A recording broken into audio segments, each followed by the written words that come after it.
Rob Smith, so good to have you on the show. All right, good to be here. So you're a veteran from the Iraq War. You're a Turning Point USA contributor. Yes. And you just gave a speech here. How did that go? The speech went really well, I think. I try to inspire, I try to motivate, I try to tap into the energy of the crowd. This is like the largest group of conservative, teens and college students ever in America. So it's really exciting. And they're all very excited about being here. And I just want to make sure that they take this back to their high schools and their campuses and into their families and keep that sense of empowerment for sure. So what was your message to them? My message is that there are a lot of people who are going to try to shut you down. There are a lot of people who are going to try to silence you when you're conservative in 2019. And my message to them is to stay strong and fight the fight, because this country that we live in, America, is worth fighting for. And that's what I want them to know. So do you think it's getting easier for them or harder? I think that the more different voices are out there and the more resources that they're able to be connected to when it comes to either organizations like Turning Point USA or social media people with large social media followings that have the same ideas that they do, I think that that's what's going to make it easier for them. But there's going to be a lot of pushback from the left, especially going into an election year. But I do think that when there are more people, more voices, and more resources, it's going to make it easier for them. So big issue seems to be big tech, even more so than 2.5 years ago. So some of the students we spoke to, they actually say that they feel they can't freely express themselves online because they're afraid that they might get death threats or that they get bullied into silence. So what do you have to say about that? I would have to say that big tech censorship is real. It may be one of the biggest fights of my generation and their generation, because what you see is big tech using all of their resources, all of these billions of dollars to silence conservative voices, to deplatform people, to steer elections, to do all these different things. And so it may get to a point where big tech needs to be regulated. I say regulated. And it really needs to get to a point to where we're talking about this more. I mean, personally, for me, I came out as conservative about a year ago, and there was an explosion in my social media. And I've noticed my following it gets harder for you to build a following. And then when I tweet out a video or a photo, it gets a sensitive content filter. I never use foul language on Twitter. I never tweet out any objectionable media content. But the idea that I am sharing conservative ideas is objectionable enough for them to censor it in that way. So how does that affect you? Like, do you just still put out what you want to put out, or are you extra careful? I still put out what I want to put out. I don't want to say that there's lines that I won't cross because of big tech censorship. There are lines that I stay within because that is just who I am. And I don't, want to judge anybody else for what they do.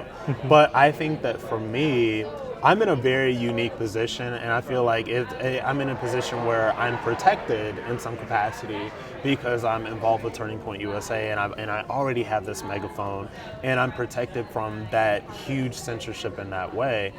So I like to put it out, and I will continue to put it out. But how it affects me is it makes me actually nervous for the future. It makes me nervous for the next generation of conservative influencers that are going to be choked, because maybe there's another gay conservative or another black conservative or another black gay conservative or whatever that's trying to come out right now, and maybe they won't be able to get the social media explosion that I got because things are being choked. And that's what I worry about. I worry about the fact that there will be less voices and not more voices, because I think that we need more voices in the conservative movement. That's a very interesting point. It seems especially relevant going into 2020. Last week, a professor, I believe his last name was Epstein, testified before Congress that Google could swing millions of votes just by choosing who it sends out a reminder to on election day to go vote. Is this something that you're concerned about? It's something that I'm very concerned about. And when it comes to Google, I'm very concerned about big tech, and I'm very concerned about it, like even to the fact that Google manipulates search results. When you're searching, like when you even Google Trump, like what's going to come up when you Google Trump? Negative stories from mainstream media. Like why don't positive stories from conservative media come up? So it's that kind of stuff, and when people are not media savvy or tech savvy enough to really see what's going on here, they can be really vulnerable to that kind of manipulation. Interesting point. So talking about President Trump, what do you think about the past 2.5 years?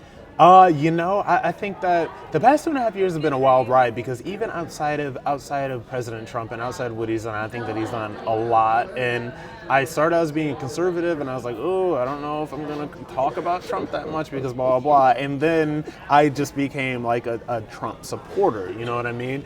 And when you look at where our economy is at, okay? When you look at the things that are being done about illegal immigration, and everybody talks about the ban from, and which was never a Muslim ban. It was a ban from countries that were sponsors of terror, right? And so when you look at these things that are really happening, there's a lot of very positive things happening. Dow hitting highs. A good economy means that people can work. A good economy means that business owners want to start that company to create more jobs. A good economy means that people are investing in America again.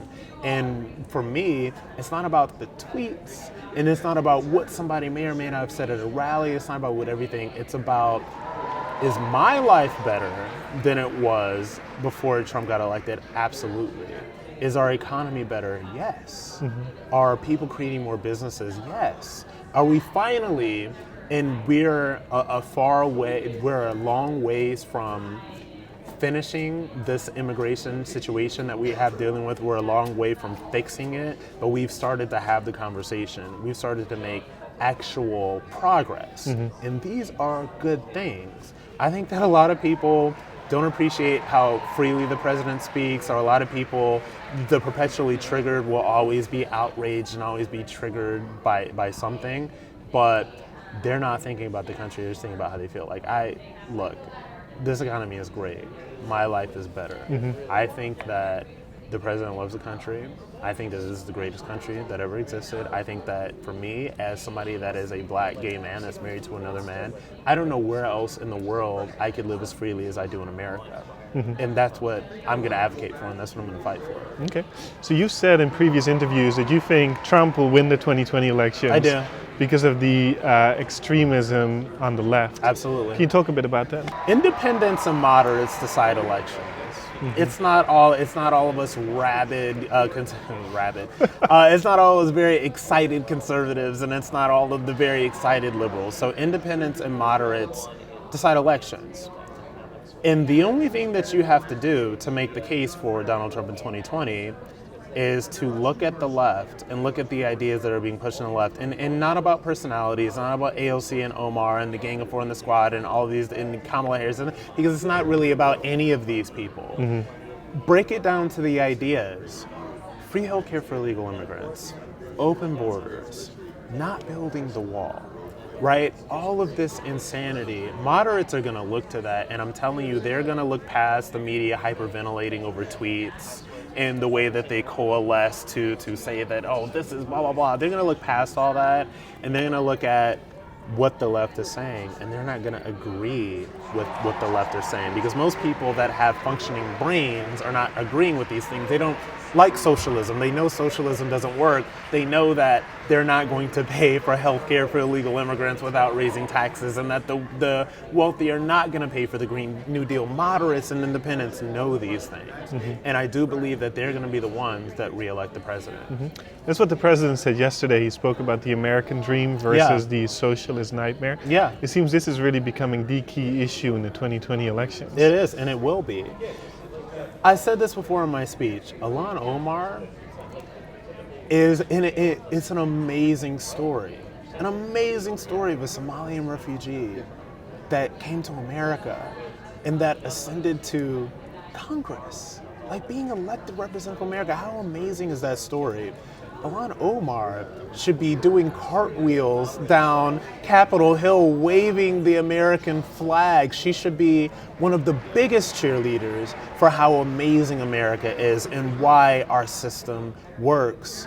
But instead, she hates America. Instead, there's always something wrong and we need to do this and we need to do that. And so when you think about these people, when you think about the ideas that they're really telling the American people about the country that's given them so much, moderates and independents are not going to be here for it. They're not going to vote for it. They're not going to vote for socialism. They're not going to, in your words, turn the American dream into a socialist nightmare. Rob Smith, thank you so much. All right, thanks for having me. Thank you.